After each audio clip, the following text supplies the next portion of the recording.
Happy Monday, everyone. It's Kimberly Beer here with Make It Happen Monday, one thing you can do this week to better market your business. So it's a brand new year. Today is the first day of 2018 as I sit here and record this. And so let me start by saying Happy New Year. And it is a great year for you to build your business. This month, over the month of January, I'm going to be doing a lot of things around content. That's sort of my theme or topic for the month. And I'm very excited to bring you a lot of really great information around this incredibly powerful way to market your business. So today's Make It Happen Monday is focused on the simple rules of content curation. I get asked on almost every class I teach, how do I go about curating content or sharing content that's not mine? That's what we mean by curation, without getting in trouble from the person who wrote the content. Does it violate copyright rules? What is the deal? How do I do it correctly? So I'm going to tell you in just a very short period of time today how to curate content. Now you'll need to go out and find the content, obviously, but once you have found a piece of content that you would like to share to your audience, this is what you need to do. The number one thing, and boy, this sounds like a no-brainer, but you would be amazed at how many people don't do it. Read the whole article and fact check it. If it's a video or if it's a podcast or if it's a group that you're participating in, whatever it is, do the entire thing before you share it. Make sure that it's in alignment with what your brand wants to promote, with what you want to bring to your ideal customers. Make sure that you agree with everything. Make sure that all of the facts that are presented in the article or in the video or on the podcast or what you're participating in are correct, and to the best of your knowledge that you're passing along information that can be truly usable to your audience. So once the content has passed that particular litmus test, the next thing you need to do is to share from the source. This means you don't copy and paste the internal part of the article or take clips from the video and put it into another video. It's really important when you're curating content that you share from the source. And there are multiple reasons for this. One, it keeps you on the right side of all the copyright rules.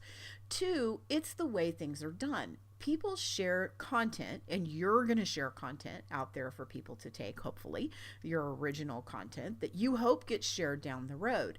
The whole system is premised on the fact that we all share from the source, so that as authors of that content, that we can grab the benefit from someone else sharing it.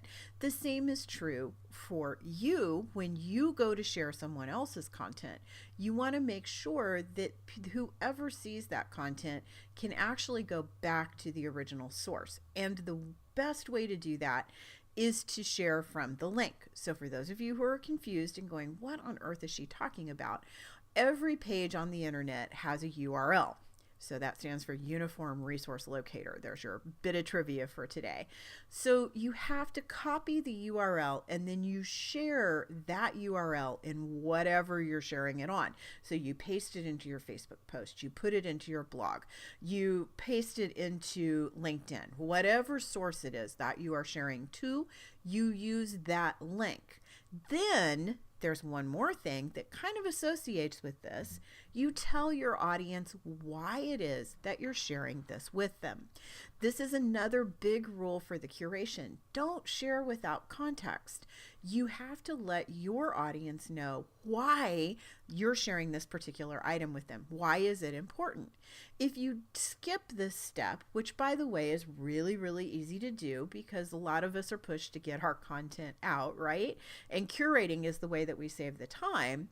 It's really easy to just paste the link in and press the post button. That is not the best way for you to do this. The rule is that you should tell your followers why this is important. The previous rule, so sharing from the source, is to protect your source and to make sure that they get the appropriate credit. Telling your audience why you're sharing it with them is beneficial for your audience. It actually means to them that you put some thought into why they would want to read this. Why would they want to get it from you than say from the source itself? Maybe it's because they can't find it. Maybe it's because they don't have access. Or maybe it's because they might have passed over it and not realized the gems that are inside that particular shared piece of content until you help them see that by telling them why they should read it. All right, the final rule for content curation is to get permission for the things not shared in the link. Okay, so you find this great article that you want to share with people, and it has some really nice photos, and you want to be able to use the photos in your blog post. You're going to need to get permission to put that photo in your blog post or the infographic or whatever it happens to be if you are removing it from the original piece of content. Now, if you're sharing it with inside the link, so let's say you share a link to the article, someone clicks on it, and then that's where they see the pictures, hey, you're all good to go. But if you want to grab one of those images or an information graphic or something out of that article and use it directly in your blog post or in your video or in whatever it happens to be, then you need to go back and you need to ask the author if it's okay for you to be able to do that. And I really recommend that you get written permission. Now, the exception to this rule, by the way, are those images that you will share that come along with the link in Facebook. So for example, if you paste a URL into a Facebook post, Facebook goes out and it grabs that particular article. And in general, if the person who has set up that piece of content has done it correctly, it will grab an image or a featured image for most blog posts, for example, and place that into the post along with the Facebook post, along with a link to the article and a little snippet called an excerpt that goes underneath the title to the article so people can click on it and go directly to it. So that image is exempt from this policy of getting permission because it comes along from the original source. It kind of gets a little detached in that process of getting it onto Facebook, but as a content creator, that person who created the content probably understands that that's going to happen. So when I'm talking about getting permission, I'm really only talking about getting permission for those images that you're going to detach yourself from the source of the article and use in something that you are doing. And it happens all the time. It happens to me. It happens to every content creator simply because people don't understand, the people who are sharing the content don't often understand that they really do need to get permission to be able to use those.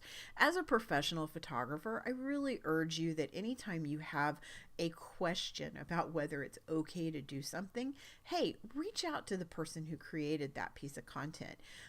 You'll find yourself possibly getting even some better content or some better something even richer than you might have gotten otherwise. So do feel free to reach out and ask, hey, can I use this? Or can I use this as a clip in something else?